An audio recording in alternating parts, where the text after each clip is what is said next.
know when you guys are ready to go. We'll get started. Everybody happy? Say something real quick. I'm G.T. Bynum, the mayor of the City of Tulsa. Good to go? All right. Thank you very much. We want to provide an update on the response to last night's storm. As we look and pivot from the first 24 hours of this response and look ahead to the next 24 hours, I think my number one request of Tulsans is if you can stay at home tonight, please do so.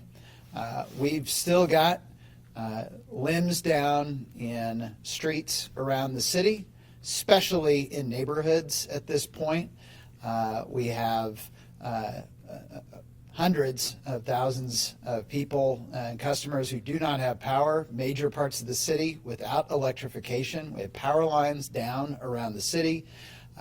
We have street lights that aren't illuminated, either because they've been damaged or because they don't have power. We have traffic lights all over the city that have either been damaged or are not working because they don't have power. And we're relying on folks to use four-way stops for that. All of this adding up as the sun gets ready to set, we're still going to have crews working through the night to get Tulsa up and going. And it is safer for you and for the folks working on those crews if you're not out driving around in the dark in a dangerous environment if you don't have to. So I would just ask all Tulsans, in your support of our crews who are trying to get Tulsa back up and running again, please stay home tonight if you can. Speaking of those crews, I just can't say enough about the work that they've done in the last 24 hours. It's pretty remarkable when you consider the scale of the damage that was inflicted on Tulsa by this storm system, really in all parts of the city, all the way from the northern end of the city to the southern end of the city and all the way across. But as we hold this briefing this evening, all of our arterial streets, with 5 exceptions, have been cleared. Crews are working on those last 5 streets right now. And then once they're done opening up those 5 areas, then they will pivot and start working on neighborhood streets moving forward and getting those cleared.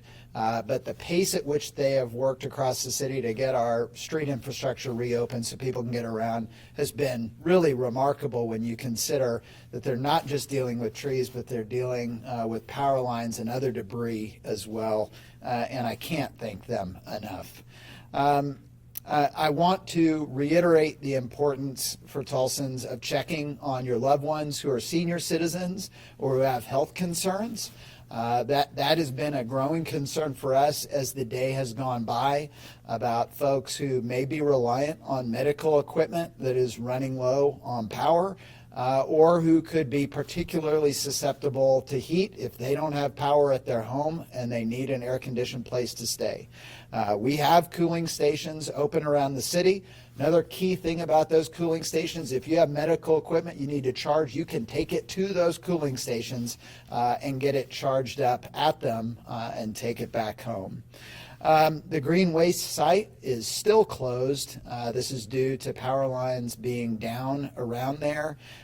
For now, if you're doing work in your yard, cleaning it up, please just keep the green waste there in your yard, and we will have a plan that we're going to be announcing here in the next couple of days as far as our plan for going around and picking all of that up from your yard. But please don't try and take it to the Greenway site. You can't get to it for the same reason that our crews can't because of the down power lines. It is not open. Just want to remind everyone of a few really important phone numbers. If you see trees in the road, and at this point we want to know about neighborhood trees as well as any in major streets, but we think we've got most of the major streets cleared. So please let us know about trees that are down in your neighborhood. And the number you can call for that is 918-596-9488. Again, please, especially if there are power lines down around them, don't go near them and try to take care of it yourself. Let the professionals who know what they're doing and are trained to do this come out and take care of it. Please just call us at 918-596-9488, and those crews will get out there to take care of it, just as they've been working for the last 24 hours to take care of our main arterial streets. We're seeing in a number of areas around the city water line and sewer line breaks because trees coming over have torn up lines that are near them. If you see or you're aware of a water line break, you can report that to 918-596-9488. If you're aware of a sewer line break, you can report that at 918-586-6999. And if you smell gas, please get away from that area as quickly as you can and then call 911 to report that. I want to again ask for all of my fellow Tulsans patience as our crews work as hard as they can around the clock to get Tulsa back up and running. And this is a broad coalition. When I talk about our crews, I'm talking about our community's crews, not the city government's.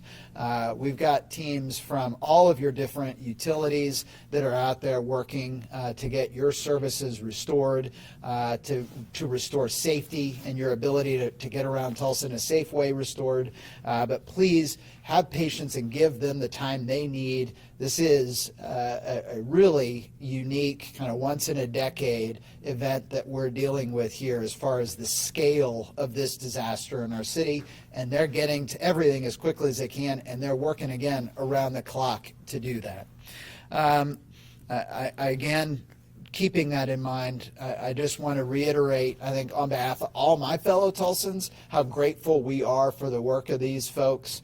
That we've got folks not just working here at the city, but with PSO and Tulsa Police, Tulsa Fire, Tulsa County Sheriff's Office, all of our first responders that are out there working in tandem to keep Tulsa safe. I'm very grateful for them.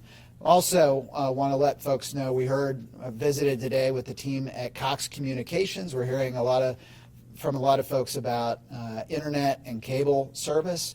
Cox is going to be restoring service in areas as soon as power is restored in those areas, and Cox can get in there and restore cable and internet. They're also bringing in crews from neighboring states to help with their service restoration here in Tulsa. For anybody around town, if you want to keep up with the latest up-to-date news on the response to this, that is all being coordinated from all of these different entities through the City of Tulsa's social media channels. You can follow that on Facebook and Twitter. And now I'll turn it over to my colleague from the Tulsa County Board of County Commissioners, their chairman, Commissioner Kelly Dunkerley. Thank you, Mayor Bynum. I'm Kelly Dunkerley, Tulsa County Commissioner, District 3.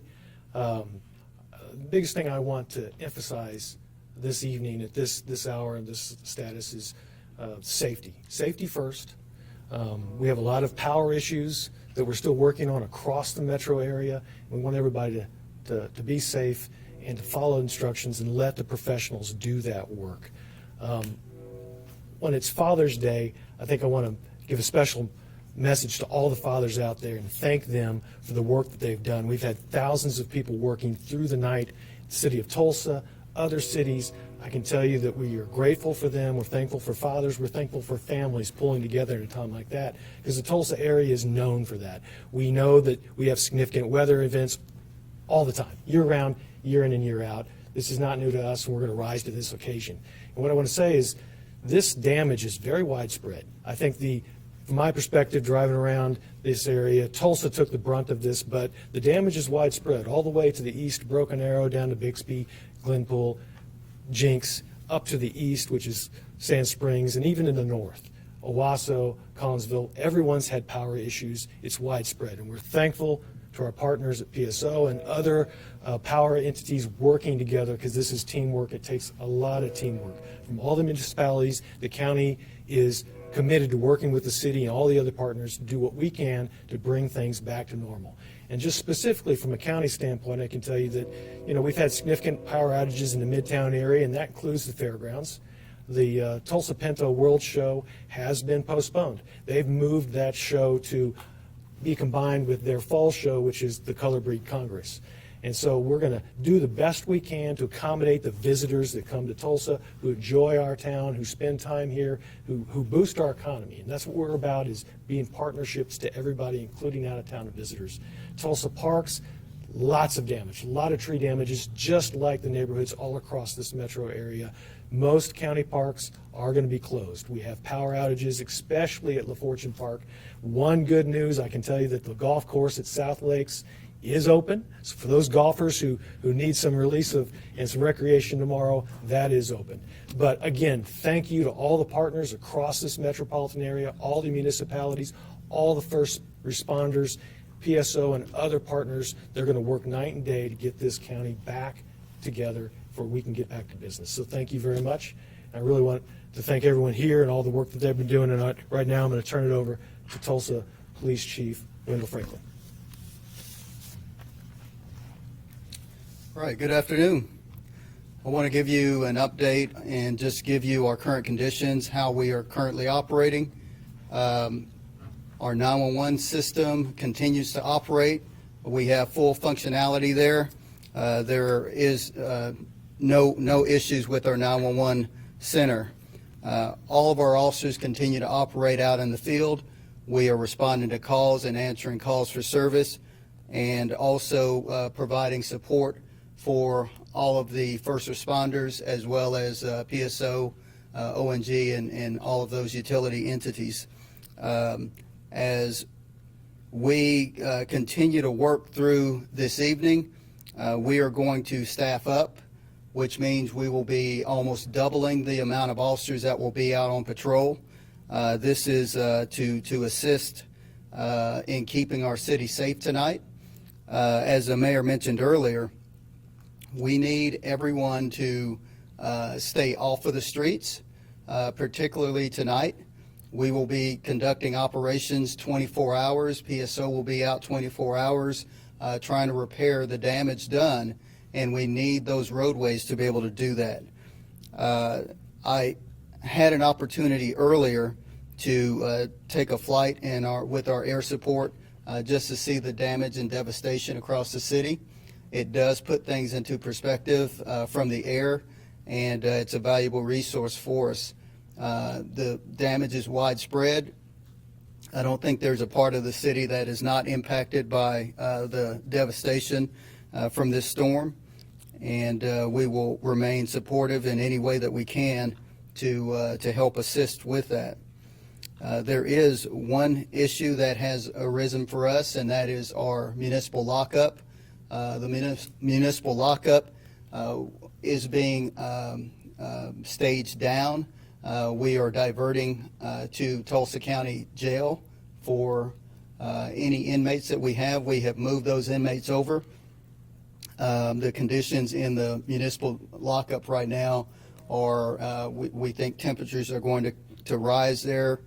We don't have chiller units available to cool the air, so we are shutting that operation down for now. Let's see, I told you about us staffing up, and this is a holiday weekend.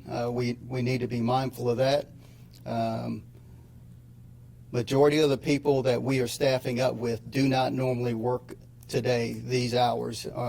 And so for us to be able to contact them and for them to drop everything that they're doing and come into work just shows the dedication that each officer has for this city. So I appreciate all of the officers that are putting their lives on hold and putting away all of the shovels and chainsaws that they might be using to clear their own properties and come into work today. Again, we'll be continuing to patrol the area, and I also want everyone to know that the cell phone issue remains a problem within the city. Just because you can't get a hold of someone does not mean that the worst. The city is experiencing issues with cellular service on all of the platforms. But again, what I want you to leave you with is, if you don't have to be out on the road, do not be out on the roads today. Give the roads to first responders and to all of our utility workers so that we can, as quickly as possible, restore services. Remember, this is going to be a incident that's going to be long-standing, so that doesn't mean you're going to get power today. So we just need everyone to hang in there, and we hope, in the coming days that we'll return service as normal. I'm going to now turn it over to Fire Chief Michael Baker. Thank you, Chief. So I talked to you earlier today about the number of responses that the fire department has had. This is a high-risk operation for fire service personnel in that we have faced a significant number of structure fires. We're dealing with electrical issues, which are involving our residents and businesses. Additionally, natural gas leaks and lines and problems such as that are all creating hazards within our community. So the Tulsa Fire Department's been extremely busy. As of 3:30 this afternoon, we had made 857 calls since 11 p.m. last night. So significant high call volume. When I visited earlier today, we had in the 600s, and we ran 222 calls in 4 hours. So those are definitely high call volumes for us, and we continue to be busy. We had structure fire just a little while ago, and we continue to have those events. Medical emergencies continue to drive a lot of the response as well for both Tulsa Fire Department and EMSA. We are seeing folks that are out clearing debris. We had a fall from a tree earlier today. Remember chainsaw safety. If you're not used to operating a chainsaw, ensure that you can do so safely and have proper safety equipment as well. Power line reports of down lines and live wires are decreasing, but they are still a frequent response for the department this afternoon. One of the emerging issues that we have noted during the day today is related to our residents with their inability to maintain oxygen-based equipment. So if you need supplemental oxygen and are on a tank system or a concentrator or some kind of equipment that provides you with supplemental oxygen, those are generally recharged and supported by power. So if you need to charge, there is a shelter that is open, and you can go to that location for power to recharge your equipment. And I'll talk about that in a moment. Additionally, that oxygen support equipment is maintained by a durable medical equipment provider or a supplier or vendor of those products. So the first attempt should be to contact your vendor and make sure that you have equipment that is functioning or that they can offer you some alternative to provision of oxygen. Ensure you have a charged mobile device. That may be a challenge for some of our elderly residents.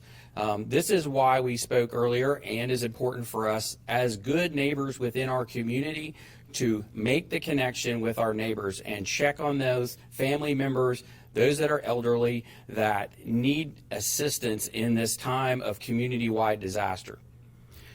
So generally, the American Red Cross will open a shelter. We talked about that just a little while ago. The mayor mentioned it as well. The Crosstown Church of Christ at 3400 East Admiral will now be a 24-hour shelter until Thursday at 5 p.m. So that's the Crosstown Church of Christ at 3400 East Admiral is now open 24 hours. So if you need cooling, there are cots there, there are food, there's also electrical outlets and different kinds of equipment that you can charge your mobile devices. Or you can bring a mobile device there and charge it for a neighbor or for your family member. We want to make sure that these folks that are vulnerable in our community have good communications to the 911 system or to reach out to family in times of emergency. So keep those things in mind. Again, be safe tonight. Make sure that candles are away from combustible materials, generators are operating properly, and you have a working smoke alarm in your home. So at this time, I'll turn it over to PSO Wayne Greene. Good evening. I have some updated information about PSO's response to the outage. I can tell you tonight that our peak outage numbers came at 10 a.m. this morning when 204,677 customers were without power.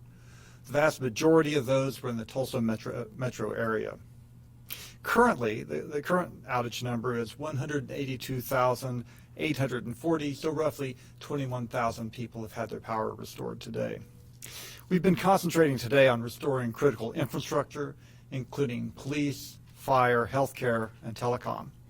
As major transmission and distribution lines come back into service, our outage numbers should start dropping a little faster. So we have commitments from more than 2,700 off-system people, line workers, forestry workers, support personnel, including crews coming from as far as New Jersey and Delaware. This is in addition to the 700 people I spoke of this morning, PSO employees and local business partners, who have been working since the storm subsided.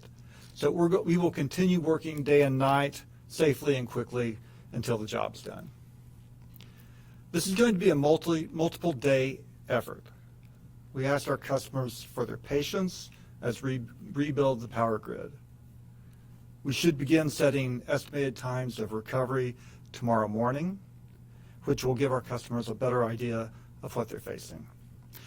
When I say that, let me point out that we set estimated times of recovery for customers whose property is in condition to accept electricity. So if your weatherhead's been torn off your building, don't expect that your power will be restored by the estimated time of recovery. That needs to be replaced by a qualified electrician. The mayor's comments made me realize that these linemen, the line workers, the forestry workers, the people out in the field are really heroes. They work in all sorts of foul weather, repairing the grid safely and quickly. They are what stands between us and the dark. I want to reiterate two safety messages that I mentioned this morning. If you see a downed power line, please treat it as if it's energized. Keep your family, your pets, and yourself away from it. It's a dangerous situation. Please let us know so that we can make sure that it is de-energized. The telephone number to call is 1-833-PSO-OUTG or 1-833-776-6884. Second, we ask that you not approach our crews when they're working in the field. Allow them to do their work safely and quickly, and we'll get through this just a little bit faster. Thank you. I will open it up for questions. If you can, please address your question to a speaker, and our speakers will repeat the question. First question? I don't know which chief, but if I'm having one of those oxygen-related things, is it okay to call 911 if my oxygen is getting low, or what should I do if my device is going low?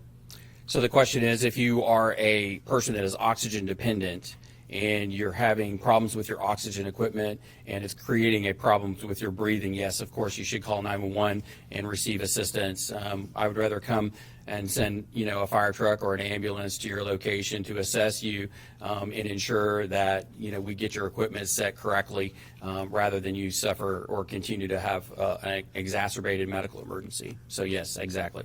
Do you have any injury numbers by any chance? I don't have any injury numbers as of right now, no. Quick question for Wayne on the PSO side. Can you just talk about the vast amount of damage that was done to your system from do we have any issues with generation, transmission, service lines, substations? Because on a big storm like this, it's not just the stuff we see on the side streets. Well, the big problems are with the transmission and distribution system, the lines that are all over littering our streets. The generation's not an issue. For us right now.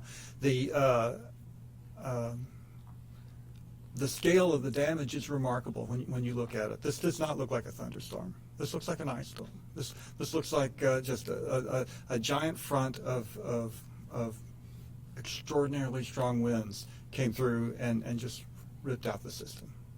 Can you talk a little bit about how your crews prioritize restoring service block by, from a 30,000 foot view down to block by block again? Sure. Our first priority are the critical infrastructures, the police, the fire, the healthcare, the things that are necessary to keep the community operating. Then simultaneously, we're working on the transmission system, the big lines that carry the power from generators to substations, and our distribution system, which takes the power from the substation to your home. You fix one transmission line, you re-energize it, and you can restore a lot of people to power at one moment. And then as the response rolls along, we will be turning to those smaller outages of 3 and 4 people, perhaps sometimes even as few as one customer. Wayne, can you talk about, even if I have power, we've got sagging lines, poles leaning, do you want us to report that to you? How are you handling it? Yes, please, call our customer service people, and I'll repeat the number. 1-833-776-8664. Let them know that there's a hazard out there, so that they can put it on the list of things to respond to. Is the risk still coming down? There are still branches hanging in trees that will fall as time goes on, and they might take down more lines. Sure. Wayne, any idea what percentage of your infrastructure has been taken out? I'm sorry, I don't know the answer to that question. Chief, do you know how many prisoners Chief Franklin, about how many prisoners were transferred from the city jail to the county? Yeah, the question was how many prisoners were transferred from the city jail to the county, and that number is 11. Any other questions for Chief? Or anybody else?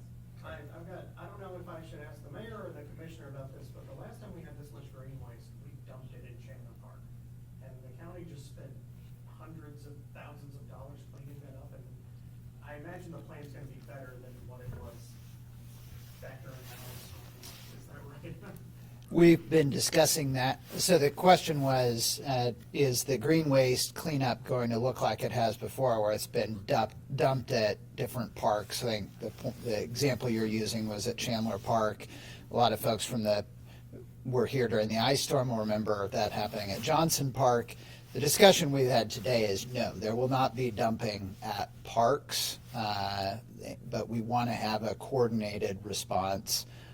We have a green waste facility that can handle the drop-offs in a coordinated way, but we've got to get access to it, and we don't have that right now because of the power lines that are down around it. So we do not foresee utilizing parks as a dumping space for green waste like you might have seen in previous examples.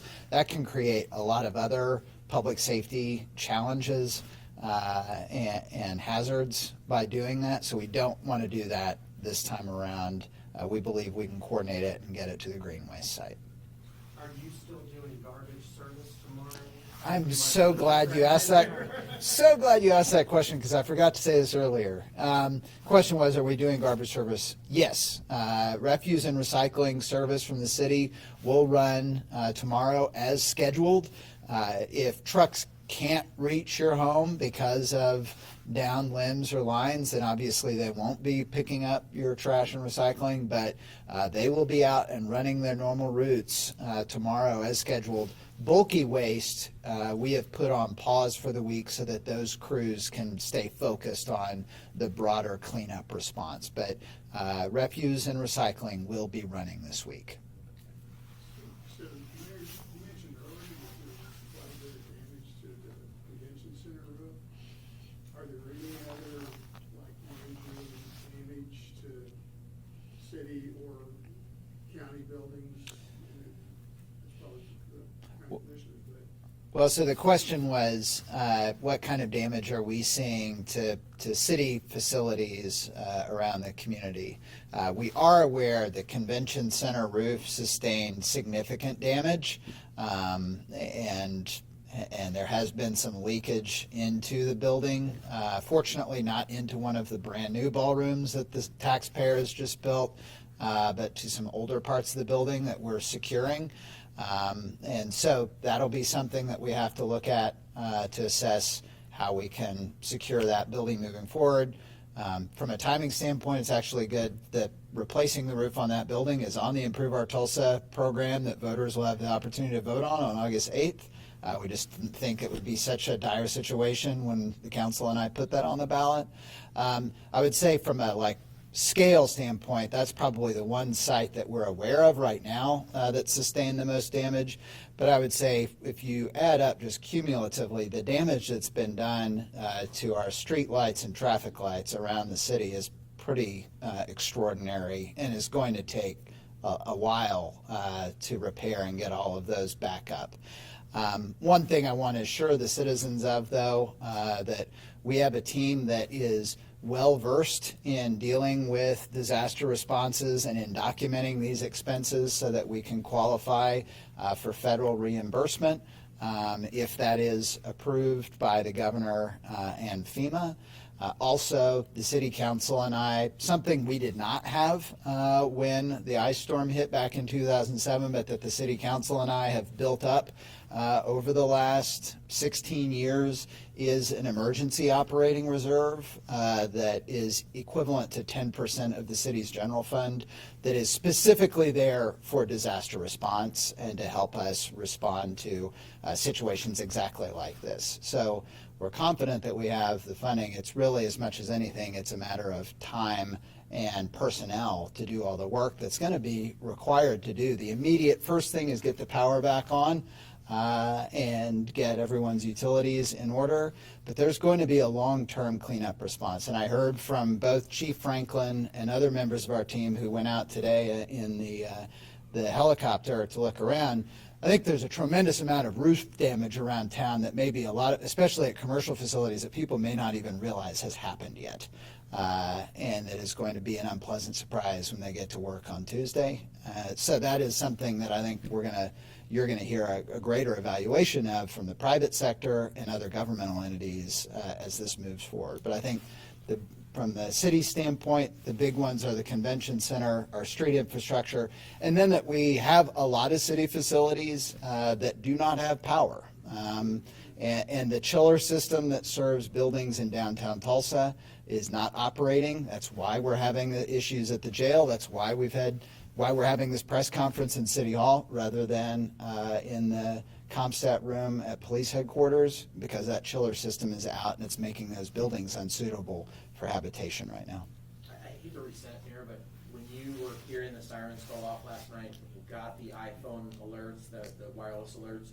As a city leader who's gone through a lot of emergency disasters and floods, what was your initial reaction? And looking back on that last night and where we are today, how do you feel? The question is, what was my initial reaction once I heard the sirens going off? As usual, I received an advance call from Joe Kralichek, who runs Tulsa Area Emergency Management Agency, who had been monitoring the situation. Let me know we're about to set the sirens off because we want to wake everybody up and make sure they know that they need to be preparing for this and take cover and secure their homes. So that my main concern was not knowing, we're used to dealing with tornadoes or even floods that are fairly localized and specific, but when you saw that wall approaching the city and you heard the levels, the velocity of the wind that people were talking about, I think I heard today there was one measurement of 117 miles an hour somewhere around Midtown Tulsa. That's extraordinary velocity, and now we are seeing, once the sun came up around town, the visible impact of that. My wife and I were hosting a sleepover of teenage girls, which made things a lot more exciting in the middle of the night when things got a little crazy. But I would say the last thing is anytime you have something like that happen, my main concern is for our first responders who are out in the field. Our police officers who are in their squad cars driving around, our firefighters who are still out responding to emergencies regardless of what the weather conditions are, and knowing that we have a whole lot of people who, even though it was midnight, 1 o'clock in the morning, you still have a lot of folks that are out and around and in harm's way. And I'm really thankful that we have not had the kind of loss of life that would be equivalent with the property damage that you've seen across the city. We have time for one more question. Do you have any guidance from ONG? I know there was call 911 if you have a gas leak. Have you had any issues with ONG at all, or anything they have concerns with? No, I'm not.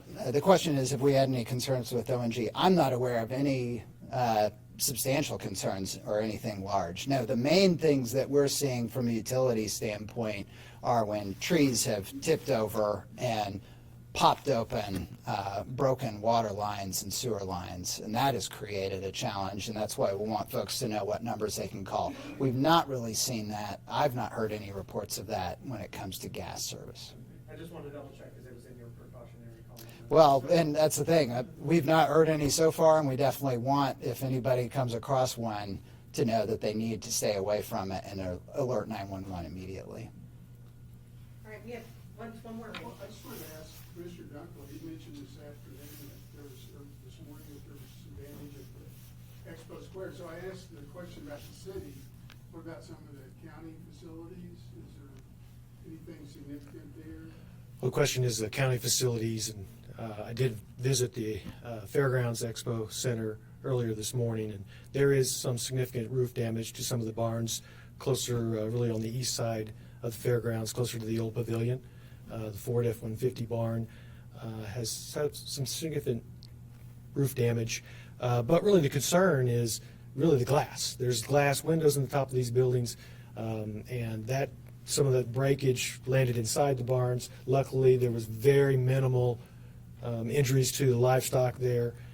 No life was lost, but it's really more of a scheduling thing for the livestock show there, the Pintle show. There's too much issues with power outage, so it's not really a physical building damage issue. It's a power loss issue.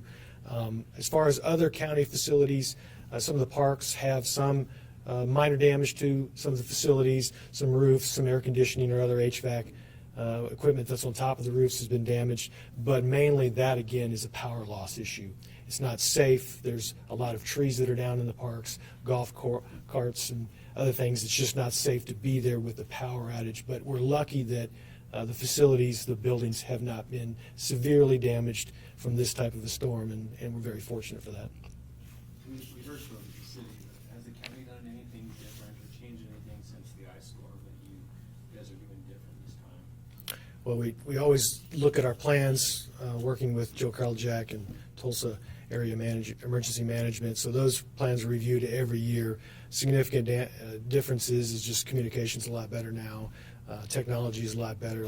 Ability to assess things from the air and from other areas around, and the amount of eyes and ears that we have on facilities is a lot better than it was 10 years ago. So we're thankful for that. But really, it's teamwork, it's people, it's communication that makes the difference in emergency response. And we're fortunate here in Tulsa in this area to have great professionals that do a great job.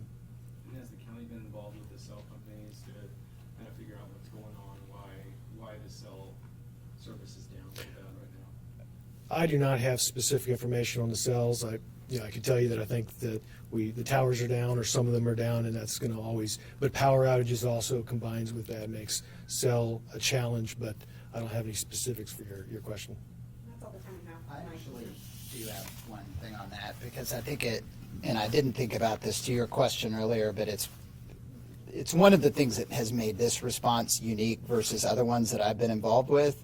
We have been in communication, in particular with one cell provider who's just told us, their towers are suffering from the same power challenges that everything else around Tulsa right now is challenged with. They have generators that are running, but the generators can only do so much and for so long. And so they're working to shore those up and bringing in resources from out of state.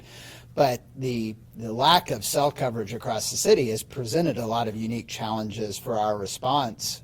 You don't appreciate how reliant you are in a disaster response on cell service until you don't have it. And that's caused a lot of person-to-person relays back and forth, a lot more driving and human contact, which I guess is good from a communication standpoint, but a lot slower going. And I would say definitely early on was a challenge that I think we're working through more effectively now. All right, thank you all very much.